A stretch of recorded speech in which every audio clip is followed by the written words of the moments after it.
Good afternoon, ladies and gentlemen, and welcome to our webinar, How to Become a British Citizen. My name is Simon Lawson and I am Chief Executive at Citizens Advice Richmond. Firstly, I'm going to introduce the leader of Richmond Council, Councillor Gareth Roberts, who will open the event for us. Thank you, Simon, and good afternoon, everybody. I'm very pleased to open this event today. I would much rather, as you probably guessed, that we didn't have to hold these sorts of events. I would much rather that we were staying as part of the EU. However, the government seems hell-bent on dragging us down this particular road, no matter how appalling the prospects are. And as the outlook becomes still grimmer with the prospect of no deal coming strongly into play, it's even more vital than ever that we ensure that these events are held, and the Citizens' Advice are great at holding them, to ensure that you know precisely what your rights are. And the information that you get from these events is absolutely first class. I had some residents who contacted me in great distress late one evening, a month or so ago. They'd received some letter from the Home Office or other, which was effectively telling them that their rights were being rescinded and there was all sorts of problems coming up. And they'd approached flashy lawyers who were going to be charging them thousands of pounds for the advice that they were going to offer. So I suggested the first thing they should do at 9 o'clock, first thing the next morning, contact Citizens' Advice. They did so, and their problems were solved and sorted out. And they are so grateful for the help that Citizens' Advice was able to do. So this is all part of an ongoing series of talks and webinars to give you the information that you need. So I'm going to pass back over now. I'm going to leave you to the actually important stuff, not just listening to me waffling on. And it's going to be a presentation from Mike Harron. Thank you. Thank you, Councillor Roberts. Thank you. Citizens Advice Richmond offers a range of activities funded by Richmond Council to help EU citizens deal with Brexit and its aftermath. We do webinars, presentation, talks and one-to-one advice. We're shortly going to do a 40-minute presentation which will be followed by questions. The event will finish by 3:30 this afternoon. If you'd like to ask a question, then please click on the Ask a Question button on your screen and type the question in.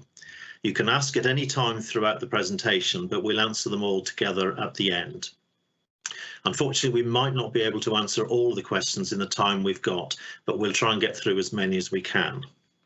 If you'd like to see translations of the presentation, they are available in French, German, Italian, Polish, Spanish and Portuguese.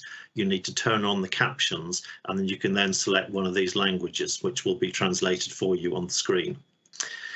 Remember that if you need further advice, we are here to help. The contact details are on our website, the details of which is behind each of the presenters, along with our telephone number. I'm now going to hand over to our expert advisor, who's going to begin the presentation. Good afternoon, ladies and gentlemen. My name is Mike Harron. I'm the EU advisor at Citizens Advice Richmond, and I help EU citizens with their applications for settled status or residence in the UK, and also with any applications to become a British citizen. So today at this webinar, we're going to talk about how you or your children can become British citizens. I'm first going to deal with the question of children in two sections. First of all, are children of EU citizens who are born in the UK already British? So they don't need to apply to become British, they can immediately apply for a British passport. The second section will be on those children of EU citizens who are not born British, but wish to become British, and the process is called registration. And then finally, in the second half, we'll look at the question of adult EU citizens becoming British citizens, and the process there is called naturalisation. So I'm going to take you through some slides, after which you'll have a chance to ask any questions. Okay. First of all, I'd like to look at the question of children of EU citizens who may be born British already, so there's no need for them to register. Now, since 1983, it's not the case that anybody born in the UK is automatically British. Most countries now have that same rule. So if a child is born after 1983, the question depends on their parent's status. And you only need to look at one parent. So a child will be British if at the time of their birth, one parent was themselves British, and of course EU citizens may have partners who are British citizens. Secondly, if one parent had something called indefinite leave to remain. Now this sometimes causes confusion. We talked about this in our last webinar on settled status. Indefinite leave to remain was a status which was given by the British government before 2006. You had to apply for it and you would receive either a letter or a passport stamp or a card. So if you arrived after 2006, if you didn't apply for indefinite leave to remain, you haven't got it. If any doubts about this, please contact us and we'll clarify the position. The third category, unsurprisingly, is if you have applied for settled status. So that's in the last 2 years, have you applied for settled status under the new scheme? Some, but very few EU citizens could give their children British nationality between 2000 and 2006. It's a very, very small category, and it includes EU workers who'd stopped working. One of the parents had died. One of the parents was retired. One of the parents had to give up work because they were incapacitated. Very few indeed. After 2006, an EU citizen can give their children British nationality by having something called a permanent right of residence. Okay, and that it doesn't matter whether the parent has a permanent right of residence automatically or whether they have applied for a permanent right of residence card. Now, I'd like to say some more about that. So, as I've said, one of the categories, probably the largest category of cases where an EU citizen can give nationality to a child born in the UK is by one of the parents having a permanent right of residence. It's quite a complicated area, but very briefly, if you have worked, and that includes being self-employed in the UK for 5 continuous years, you're going to have a permanent right of residence. If you're registered as looking for work in the UK, that can count towards the 5 years. It does mean you've got to be registered at a job centre, so it's not enough to be looking for work on websites, sending out CVs. So a lot of the time, EU citizens will actually have, they probably don't know about it, will have a permanent right of residence, which would mean that a child born after that, after they've had the 5 years working, self-employed, looking for work, the child will be British. The 5 years must be continuous, but you can actually be out of the UK for up to 6 months a year. That's the same test for settled status. So it sounds like a complicated area, but again, any questions about this, we can deal with. The next section I'm going to look at is if a child of an EU citizen is not in fact British, that will be because the parents have a certain status at the time of the birth. In certain circumstances, the child can be registered to be British. So registration is the word we use for a child becoming a British citizen.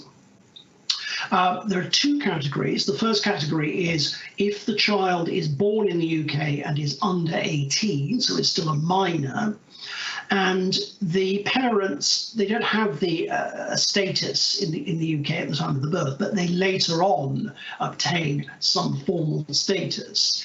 And the main ones are that one of the parents becomes a British citizen, that one of the parents obtains indefinite leave to remain. That's not likely to be important. That one of the parents obtains a permanent right of residence, or importantly, one of the parents obtains settled status. And it's really the first and fourth category that are going to be important. So if one of the parents becomes a British citizen after the birth of the child in the UK, the child can be registered to be British.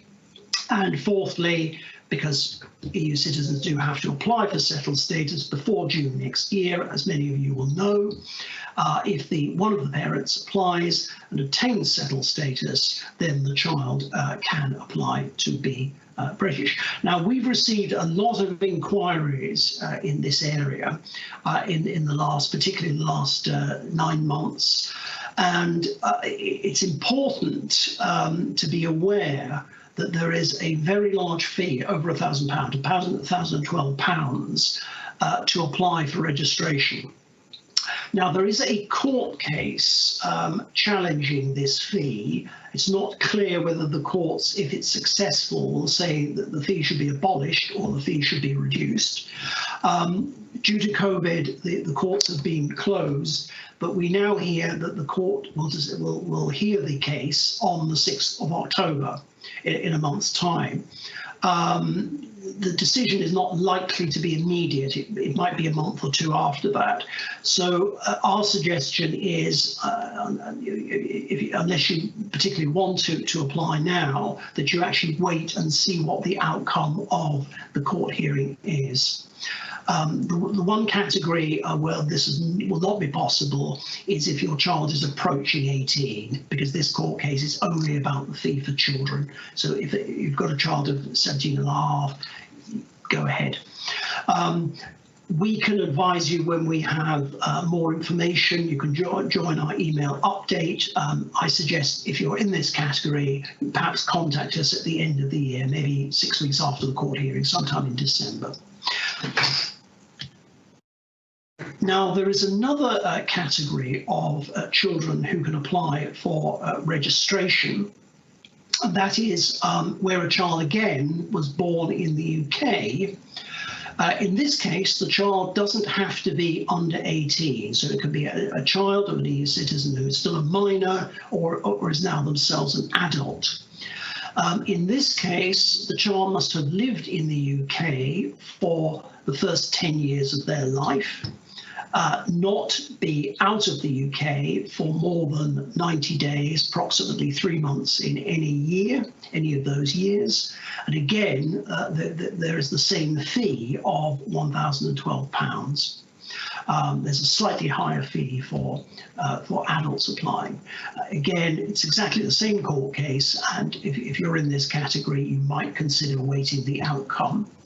Now, the reason for dealing with this second category, probably less important, because EU citizens will, of course, have to apply for settled status, and any children born in the UK will then be eligible under the first category to apply for British citizenship, is it might be that the child is now over 18, so they can't apply under the first scheme, but they did live here for the first 10 years of their life. The advantage is it's much simpler to apply for registration than naturalisation. That's the main adult category, and it's a bit cheaper. Okay. So that's all I'm going to say about the question of registration of children of EU nationals. So we're now going to deal with the question of adults becoming British citizens, which is naturalisation. Now, first of all, before you consider applying for British citizenship, you should take advice on whether your home state allows you to be a dual national. Some do, some don't, some have conditions. We are not able to advise on the law of other countries, so you really must contact your embassy and seek advice on, are you allowed to be a dual national? What that means is, are you allowed to have 2 nationalities? Because if you apply for British citizenship, there is then a risk, if your country does not allow dual nationality, that you will lose your home state nationality, and you would lose any rights you had in your home state that depend on that nationality. So please do seek advice first. We're often asked, I'm an EU citizen, I've applied for settled status, I've got long-term residence in the UK, I can work here, should I apply for British citizenship? Now, clearly that has to be a personal decision. We can advise on the pluses and the minuses, the pros and the cons, but we clearly can't tell you what to do. One of the things you have to bear in mind is the question of dual nationality. So let's assume you can have a dual nationality. You can be a British citizen and a citizen of your own state, and you decide you want to go ahead. Well, there are certain advantages of British citizenship. The main four is that you have a right to vote in the UK. As you know, as EU nationals before Brexit, you were allowed to vote in the European Parliament elections, which we don't have anymore, and you were allowed to vote in local elections.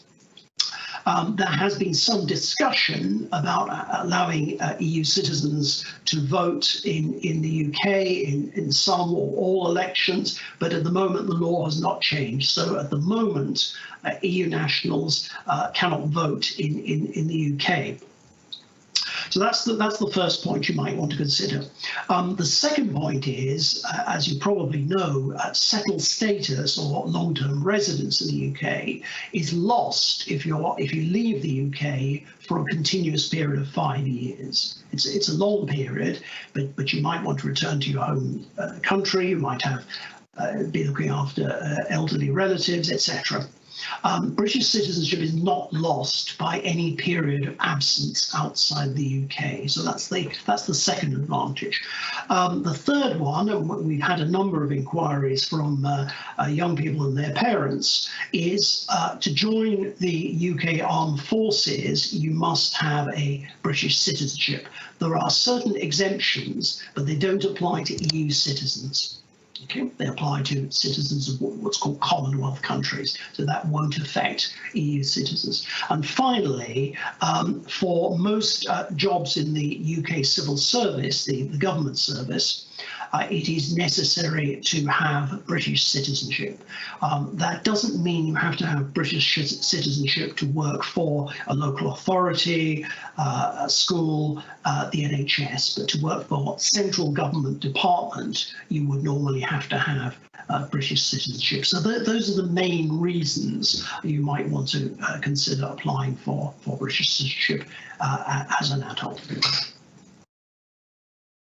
So I'm now going to go through the rules, and there are actually quite a lot of them. So naturalisation is the process for adults applying. The one exception is a child who lived here for the first 10 years of their life, who can apply for registration. We've dealt with that already. Now, the first and main requirement is you have to have some sort of resident status, okay? And you have to have this status usually for 1 year. The exception is if you're married to a British citizen, you can immediately apply for naturalisation once you have some resident status. Now, resident status, we've dealt with many of these before, is you have to have indefinite leave to remain. That's the category which was only granted before 2006. Secondly, you can have the permanent right of residence, but confusingly, in this case, you do have to have a document. So in the case of a child, to decide whether a child is British, it's not necessary to have a document. When an adult applies for British naturalisation, they must have a permanent right of residence document. So you will know if you have that.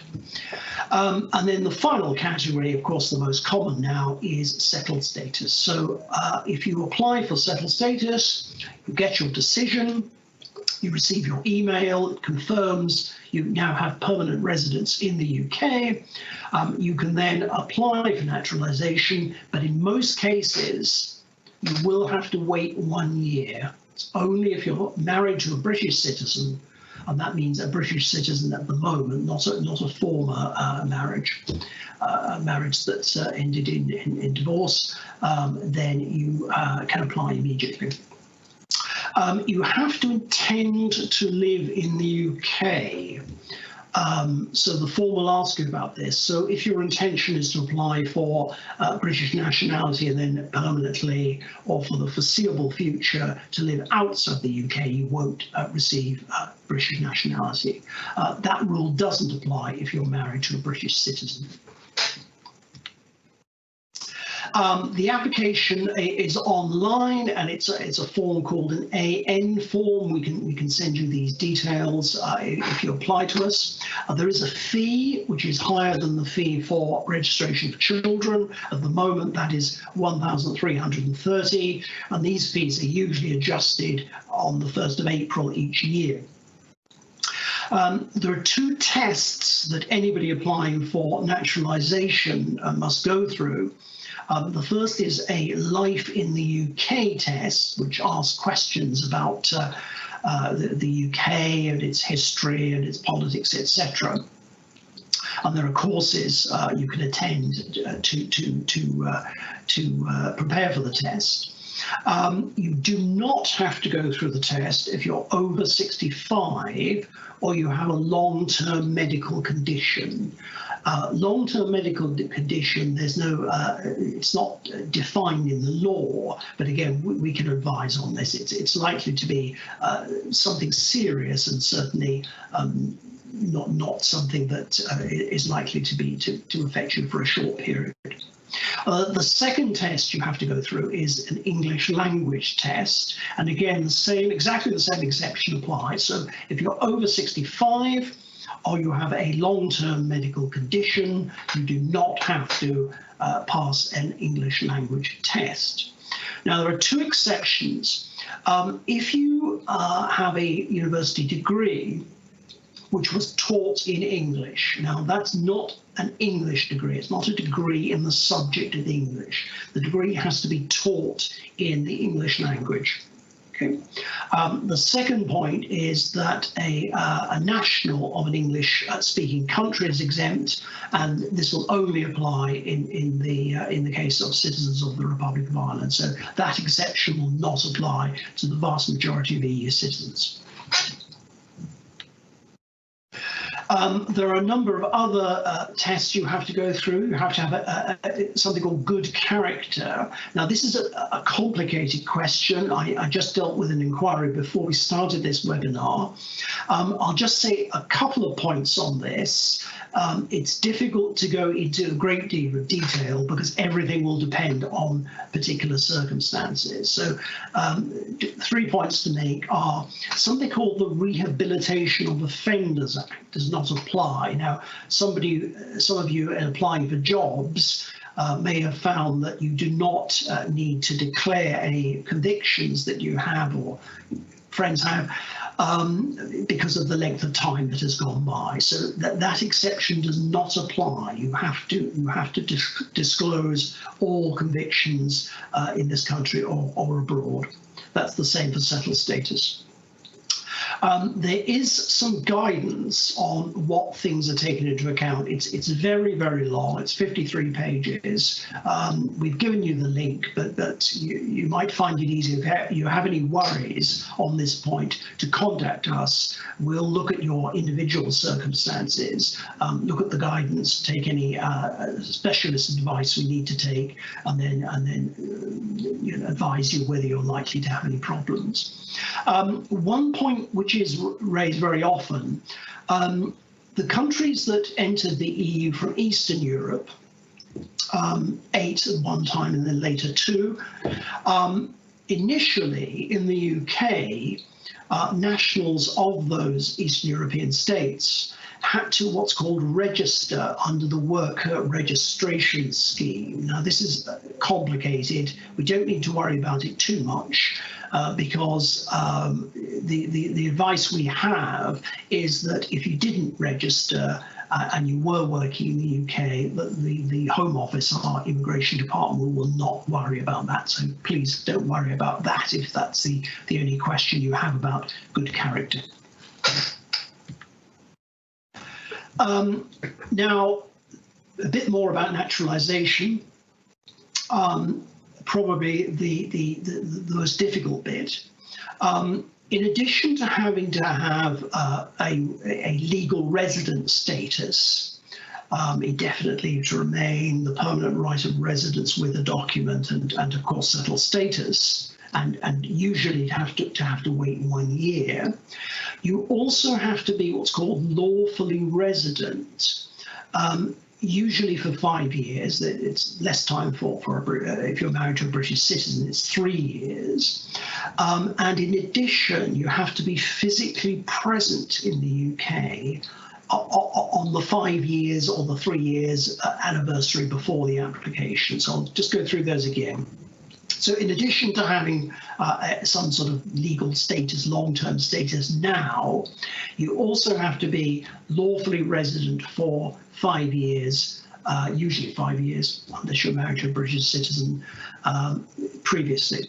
Now, of course, with settled status, you would think that is your 5 years.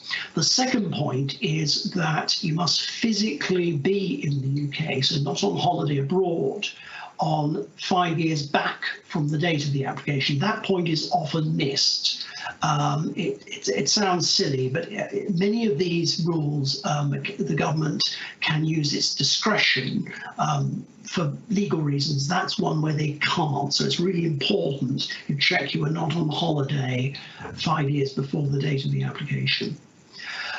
In addition, you can't have too much absence to the UK. I've put the details there in the slides. So if you're, let's take the case if you're not married to a British citizen, which most EU citizens will not be, then you must not be out of the UK for more than 450 days. That's roughly 3 months a year in the last 5 years and 90 days in the last year. Now, on this point, there is some discretion. There is some discretion. Again, there are guidance notes which we can check for you. We can send you the details. So if the absence is not too much over those limits, you can be allowed to be outside the UK. So quite fiddly rules here on absences in the UK. You have to be in the UK on the 5th anniversary, or usually before the date you apply. Now, I'd like to say a bit more on the question of lawful residence. So that's lawful residence for 5 years at the time you make the application, or 3 years if you're married to a British citizen. And this is probably the most complicated section of the naturalisation rules. Just a bit of background. There were some press reports in May of this year that the UK government had changed the rules and made them more difficult for EU citizens to apply for British nationality. Now, that's not strictly the case. There wasn't any change in the rules, but it is the case that a lot of the publicity from government websites before then was saying that you could apply for British nationality as an adult if you had settled status and you waited a year, again, unless you are married to a British citizen. Now, that's not the full law, because you also must be lawfully resident for 5 years at the date of the application. As you know, to get settled status, you have to be in the UK for 5 years. So you might say, well, I was in the UK for 5 years. I waited 1 year. Surely I was lawfully resident for 5 years. Unfortunately, the UK law says that you must have a formal status. It's not enough just to be an EU citizen in the UK. You had to be either have some status under UK law, or you had to be what's called exercising treaty rights. You had to be here under the EU treaties. I'll go through some the people who don't need to worry about this, and I'll tell you why almost nobody needs to worry, because this has caused a great deal of concern. In the first case, if you have any of these categories added together, for the 5 years before your application, you have no problems at all. So if you have indefinite leave to remain, you will not have a problem. That stopped in 2006, so clearly you had that for 5 years. That is not a problem. Pre-settled status or settled status is not a problem. Now, that has only been around for 2 years, so that won't get you 5 years. But any period you have had pre-settled status or settled status is lawful residence in the UK. A permanent right of residence document is okay. So again, you will know because you had to apply for the permanent right of residence document after 2006. You will know whether you have this. You should be issued with a permanent right of residence card. So if you have that, you will be okay, because to get the card you had to be here for 5 years, so that's fine. The fourth category, probably the most common, so you don't have any piece of paper, you don't have a card, but you worked continuously for 5 years in the UK, or you were registered as looking for work. We came across that before. So that, a large number of EU citizens will be working or self-employed or looking for work in the UK for 5 years. I didn't put this on the slide, but the absence of 6 months a year is allowed. So a lot of people will come on under this category. You could also be the family member of somebody in this category. So, for example, the husband, wife, the partner of an EU worker, the child of an EU worker is still here lawfully. So, if there is a family connection between people in these other categories, the commonest one will be D. So, a family member of D will themselves be lawfully present. That doesn't usually cover marriage to a British citizen. I'll very briefly say that marriage to a British citizen will only give you lawful residence if the British citizen was working in an EU country and then you returned with that British citizen. So that's not going to be a common route. Let me just say a word about the people who are concerned. So a lot of people will either have a document or they will be working for at least 5 years or looking for work, so they won't have a problem. They are what's called exercising treaty rights under the EU treaties, and they are lawfully resident and they can apply for British nationality. Now, the question is often raised about something called comprehensive sickness insurance.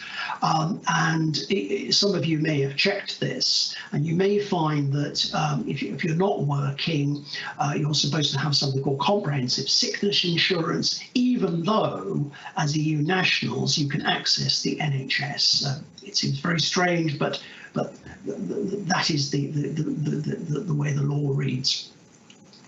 Now, this only applies to people, it will only apply to people who are not working. So it would apply to somebody who is living on their savings, for example, or students who are not working, living on savings or support from family members. It might apply to some people living on benefits. That's a complicated area because some people living on UK benefits still count as working. So they receive unemployment benefits. They're still counting as working. So this is a complicated area. The important point here is that the guidance given to the people who decide naturalisation application says that they should exercise discretion. They should look at the question of EU citizens, this question of insurance. Do they need the insurance? What is the sort of length of period they didn't have the insurance? Those kind of things. This is changing quite rapidly, and we're receiving more information every week on this. So this is really an area which you need to get advice. So if you think that you don't have any formal status for 5 years, and that you haven't worked continuously or looked for work or been self-employed for 5 years in the UK, I would suggest you get advice. You can get advice from us to decide whether it's a good idea to apply for British nationality now. Now, please don't worry about this, because eventually you will be eligible, and the reason for that is because pre-settled and settled status do count as lawful residents. So if that's the only lawful residence you can rely on, eventually you will have your 5 years. So let's assume you got your settled status 2 years ago when the scheme started. You might have to wait another 3 years. If you're married to a British citizen, you might have to wait 4 years. But eventually, you will have you will be able to clock up lawful residence in the UK, and very often, because this is a complicated area of law, we will be able to find a way around it. And it might be that you do not actually have to wait so long, but eventually you will be eligible to apply for UK nationality. At that point, I finished my section of the presentation. So we're now going to hand over to my colleague Bradley, who's going to introduce the questions. Thank you very much. Hi, sorry, I'm just going to share my screen. Okay, one of the questions that we have, Mike, is what about Irish citizens? Do they have to apply for British citizenship? Right, that's a very good question. Can I just take the question of settled status, because I think it's useful to do with both together here. Irish citizens can apply for settled status, but they don't need to do so. And that's the reason is because citizens of the Irish Republic automatically count as having indefinite leave to remain. We have a special arrangement between the two countries. So there is no need for Irish citizens to apply for this old category of indefinite leave to remain. So Irish citizens already have that, and that means that they don't need to apply for settled status. Just to finish this part, however, they might consider doing so. The reason is indefinite leave to remain is lost after 2 years. A settled status you can keep for 5 years out of the UK. On the second part of the question, it's absolutely not necessary at all for Irish citizens to apply for British nationality. Both countries allow dual nationality, so that's not a problem. I would need to check the special rules on the armed forces and the civil service. It may well be that there are special arrangements with the Republic on those two categories. On the right to vote, again, Irish citizens have a right to vote in the UK, so that's not a difficulty.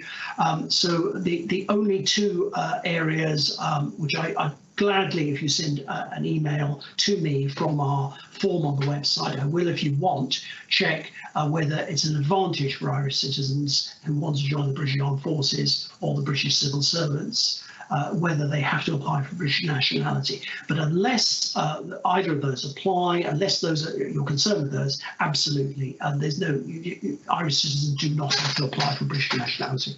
In fact, you don't need to even to apply for settled status because you have guaranteed long-term residence in the UK already.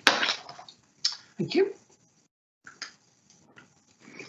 Okay, our next question is indefinite leave to remain still valid if it was issued in the 90s, but would no longer have a copy? So it was in the previous passport, which you wouldn't have an access to. Yes, this is a very common question, and we don't actually, we often get this question not just from EU nationals, but from nationals of many countries.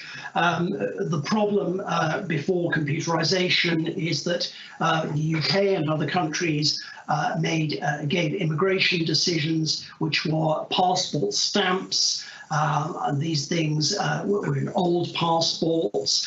The passports were lost. The passports were stolen. So just to give a full answer to the question, first of all, indefinite leave to remain is lost by 2 years out of the UK. So it's not lost because your passport is lost. That's absolutely clear. The problem, of course, is you might have is proving it. Now, I'm assuming the questioner is an EU citizen. So if the questioner has indefinite leave to remain, they do not need to apply under the new settled status scheme. They might want to do so because settled status is better, it's superior, because it's only lost by 5 years out of the UK and not 2 years, which is the rule for indefinite leave to remain. Okay.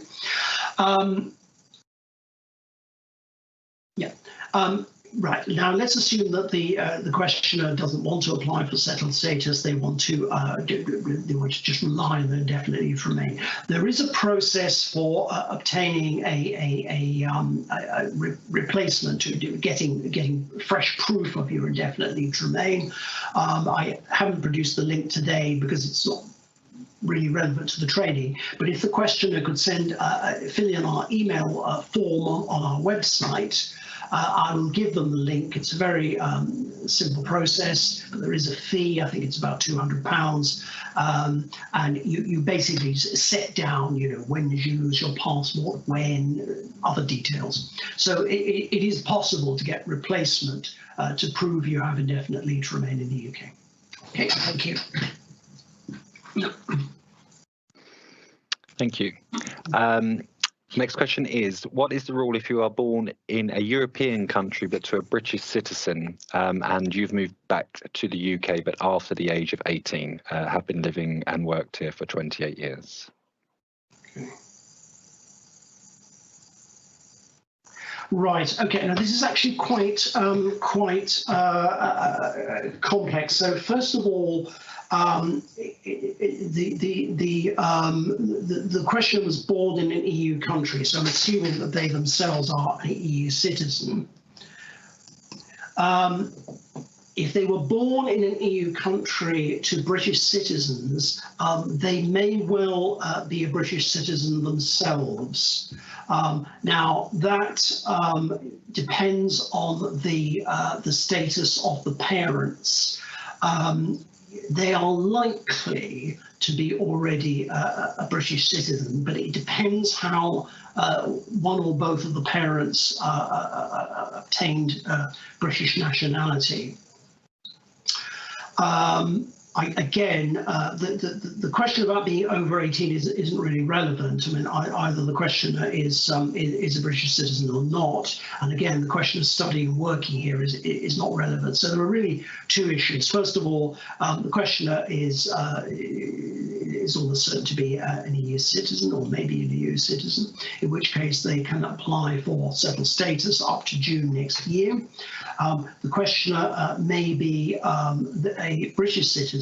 Now, I'd need to know further information on that. In particular, I'd need to know for both parents, how did they get British nationality? So, for example, were their parents British? Did they apply for naturalisation? Those are the main two questions. And there's also a question, which, again, we're not going to talk about today, was were the parents at the time of the birth married? That's the reason is because the rules change according to whether the parents were married. Different rules would have applied nearly 30 years ago, or longer, in fact. I'd need to know those details. So again, I'm sorry to keep saying this, but the easiest way to contact us, if you look at the website, there is an email form. It gives you lots of space to set out your individual circumstances. But as I say, the question of being over 18, that's not relevant. You either have British nationality or you don't. And again, the question of studying and working here again is not relevant. So the questioner will either be British or they won't be British. If they're not British, they can apply for settled status if they don't already have it under the settlement scheme up to June 2021. Okay, thank you. Thank you. The next question is, if my citizenship application is successful, will I get my British passport automatically? Yes, so this is a very common question we get. It may be different in other countries, but in the UK, you will receive something called a certificate of naturalisation or registration for children. So you do not automatically receive a British passport. I had somebody I was advising last week who said, you know, where do I send my passport photos? I'm applying for naturalisation. The answer is you don't. Again, it may be a way of the government making money, so they charge you for your naturalisation application. You then receive a certificate that you then separately need to apply for a British passport. That process is not complicated, but I'm afraid there is another fee charged. So you don't automatically receive a British passport by applying for naturalisation. There are two separate processes. But once you have the certificate, you have British nationality, you can immediately apply for a passport. There is no waiting period. Okay. Thank you. Okay, next question is, I'm currently retired and living on a pension, but do not have health insurance. So what would the rules be for me? Right. Okay. So I'm really looking at well, I'll deal with the question of health, but I'm really looking at the question of immigration. So again, obviously, I'm assuming that the audience today is EU citizens. So if the questioner is an EU citizen, then unless they have already applied for British nationality or if they have indefinite leave to remain, then they must apply for settled status before June of next year. So that's the immigration side. Assuming that the questioner has or is applying for one of those, is applying for either British nationality or settled status, then either they're a British national, in which case, of course, they can access the NHS, but also the NHS requires ordinary residence. So EU citizens have always been able to access the NHS. Okay. Now, I think where the question might be asking is the fact I don't have private health insurance, is that a problem if I want to apply for British nationality? Now, it is not a problem applying for settled status. Not a problem applying for settled status. So when the government set up the settled status or the residence scheme, they changed it quickly, and the only requirement now, unless you have serious criminal convictions, is have you lived in the UK for 5 years? That's most of the last 5 years. You can be absent for 6 months in each year. Okay.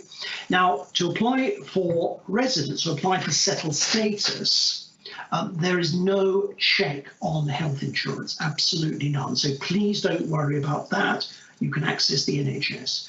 Now, the question then is, if you want to apply for British nationality, is not having private health insurance a problem?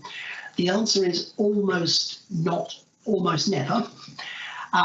You might be asked about it, but it's going to be very, very rare. I won't go back to the slide because it will take too much time. But it's very often not going to be a problem.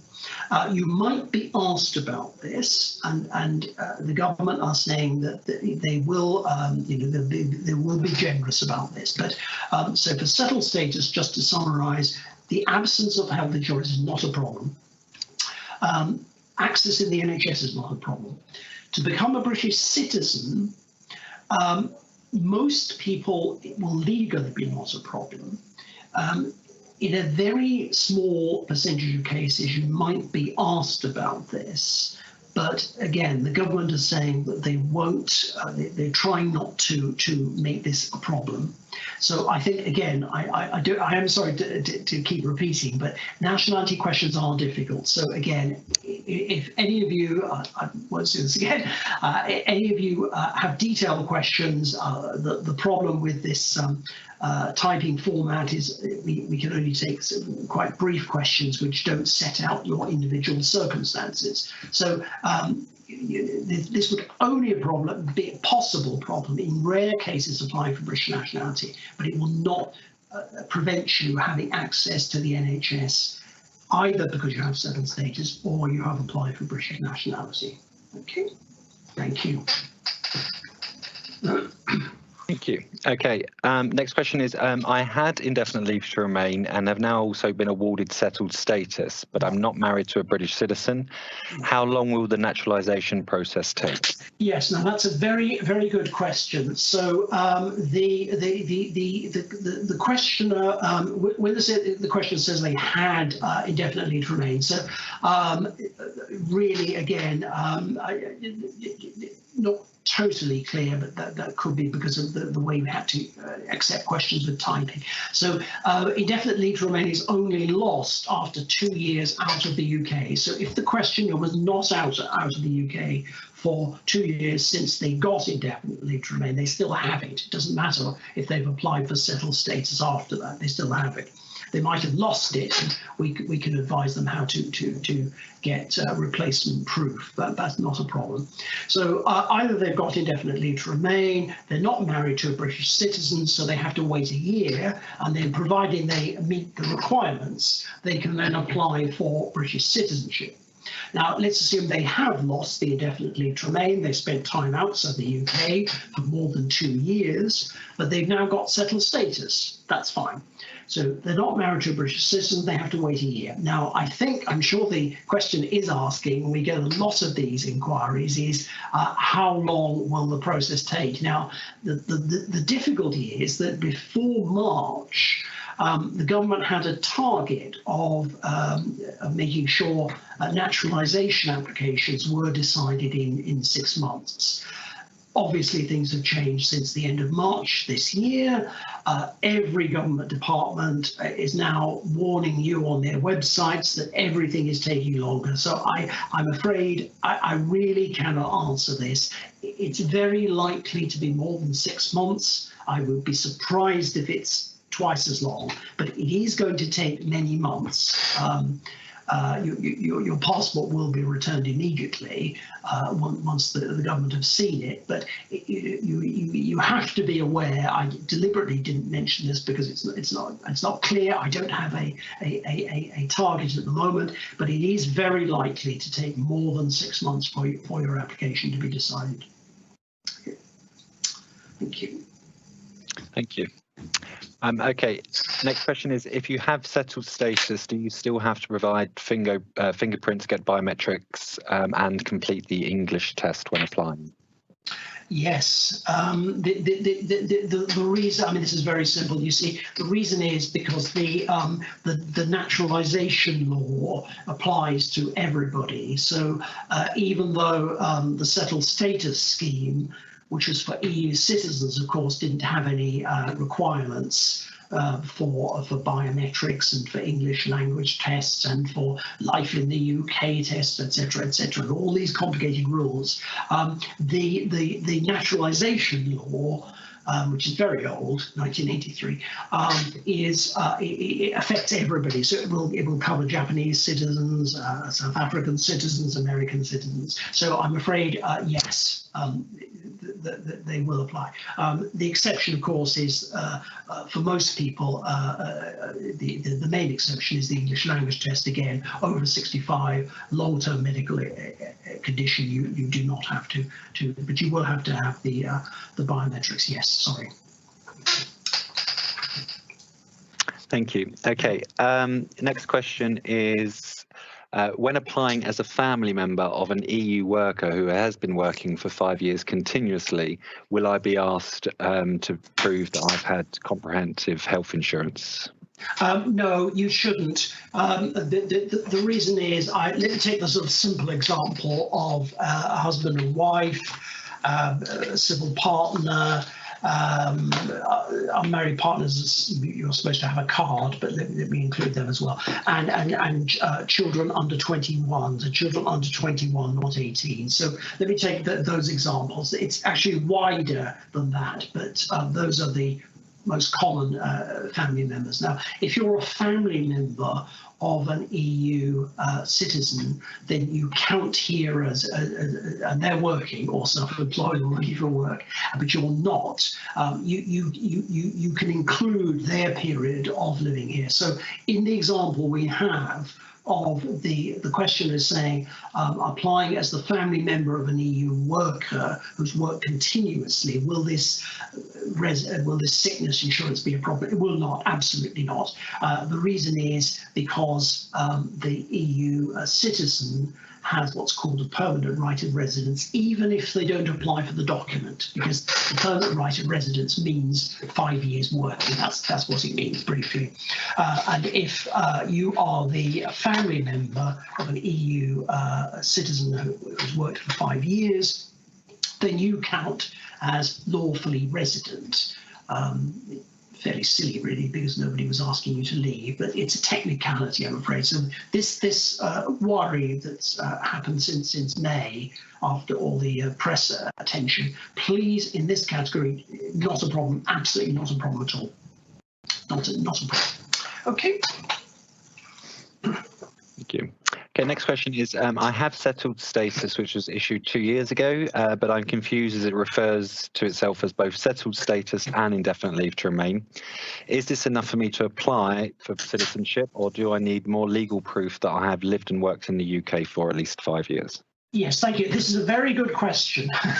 Now, when the government introduced this special scheme for EU citizens, and in many ways it's better than the residence that non-EU citizens, so somebody coming from America, they might have been married to somebody here, they've lived here 5 years, they can apply for something called indefinite leave to remain. EU citizens, the scheme was set up and it was called settled status, but unfortunately, legally, settled status is a type of indefinite leave to remain. So it sounds confusing, but I like to call it settled status because it's easier. So it is right that settled status is a type of indefinite leave to remain. It's a better one because it's not lost after 2 years absence from the UK. Settled status, you can be out of the UK for 5 years. So it's a pity that the government didn't make the two categories absolutely clearly different. So one is the type of the other one, but it's easier if you say I have, everyone is calling it settled status. Now, the second point is, basically, I'm assuming that the questioner wants to apply for British nationality, and they're saying, right, okay. So they have settled status, you will, so the question really is asking, so the question about being lawfully resident in the UK for 5 years. So so they've got their settled status. That's 2 years ago, so they don't have to wait a year. And they're asking, is that enough to prove that I've worked in the UK for 5 years? That's a summary. It won't be. I mean, you will be asked for. There are more questions on the naturalisation form, many more than there are on the settled. Settled status is about 10 questions. At least 100 questions on the naturalisation form. So you will be asked for a list of your working in the UK. I don't want to spend too much time on all the questions on the form because we will be here for hours. But by having settled status for the last 2 years, that won't be enough to show that you're lawfully resident. It's very strange, but the government is saying there's a difference between being in the UK for 5 years and we're not worried about what you're doing here, that's fine, and being here under some law. Because that's what British nationality, the British Nationality Act says. It says you have to be under some law here. So it wouldn't be enough. The position would be different if somebody had settled status, so we're talking a few years in the future now, if the person had settled status for 5 years, they're married to a British citizen, or 6 years and they're not married to a British citizen. But just having settled status by itself, that means you can apply, but it's not enough. It will show that you've been here lawfully for the last 2 years, but you will be asked questions about the previous 3 years. Yes, thank you. Thank you very much. We're coming into the last 2 questions at the moment. So the first one is, if my application is refused, will I get a refund?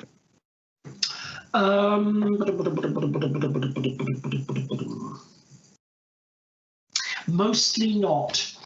There is a small part, I'm sorry, I should have been prepared on this. There is a very small part, which is the, there is a ceremony, but when you, as most countries, there is a ceremony when you become British. Now that is refunded, but that's a very small part of the fee.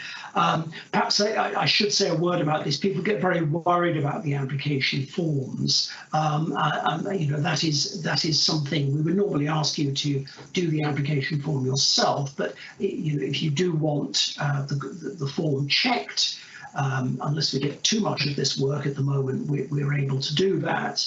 Then we can look at the form and make any suggestions. It's a long form. It's not complicated. But I'm afraid if the application is refused, the government will keep almost all the fee. Sorry.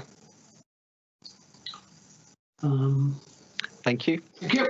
Okay. And then the last question is, if I do not apply for citizenship before Brexit fully happens, will I still be able to vote in local elections after Brexit happens? I do have pre-settled status.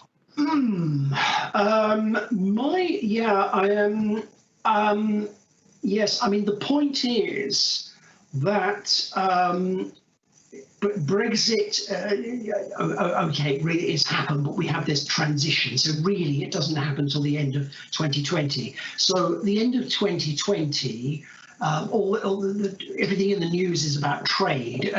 Everything about people has been decided already. So for the purposes of coming to the UK, that's fine. EU citizens can still come until the end of December. You have to apply for residence by June 2021, so that the UK government agrees you can apply for residence.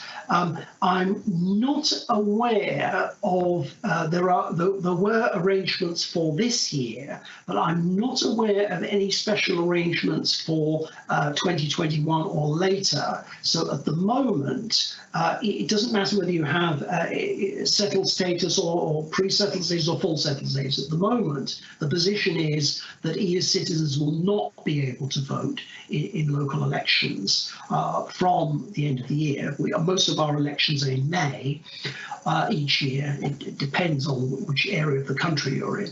Now, there have been some discussions about this, but obviously, again, Parliament is affected, our legislature is affected by the virus. But at the moment, there is no law changing the position for EU citizens apart from Irish citizens. So again, this is one of the questions, one of the advantages if you want to apply for British citizenship. So it might change, but I'm not aware of any steps at the moment to allow EU citizens to vote after the end of this year. Okay. Okay, thank you. And then that's it from our live questions. So thank you very much, Mike, but I'm going to pass back to Simon. Okay, thank you very much, Bradley. Thank you for everyone who has attended the event this afternoon. I hope you found it useful, and I hope you found that your questions were answered. You can still get advice from us if you need it. And you can also sign up to our mailing list, which we send out regular updates about changes in the rules and changes in legislation and changes in procedure in the lead up to the end of the transition period at the end of this year. All the details for that are on our website, citizensadvicerichmond.org, and our telephone number is behind all the presenters. Remember that although the webinar is finished now, we are still here for you. We have a special project to help EU citizens in the borough, which is funded by Richmond Council. At the moment, we can only offer advice by phone and by email, but details of how to contact us and our opening hours are on the website at citizensadvicerichmond.org. I would like to thank my colleagues for setting up and delivering this presentation. Firstly, thanks to Mike for his expert advice and expert research and answering difficult questions as well. Thanks to Bradley for moderating the questions. And thank you to David and Sarah for all their hard work behind the scenes today. Finally, I'd like to thank Richmond Council for funding this project, and I'm going to hand back now to Councillor Gareth Roberts, who's going to close the event for us. Thank you. Thank you, Simon. Yes, so I've been absolutely amazed. The breadth of knowledge that Mike's been able to display today has been absolutely immense, and it's a testament to the expertise of Citizens Advice Richmond that they can draw on such talent to come along and answer questions just off the cuff, bang, bang, bang, bang. It's excellent. So thank you very much for Citizens Advice for organising this today, for all of the hard work which has gone into it, getting it out of the ballot. Well, on the issue of voting, by the way, if you do find yourself with a voting card landing on your doorstep for May 2021, go out and vote. It means that you are eligible. So all hope is not lost. So thank you very much for coming along today. And as Simon says, if you have any further questions, do get in touch with Citizens Advice. They are involved in the family. Thank you.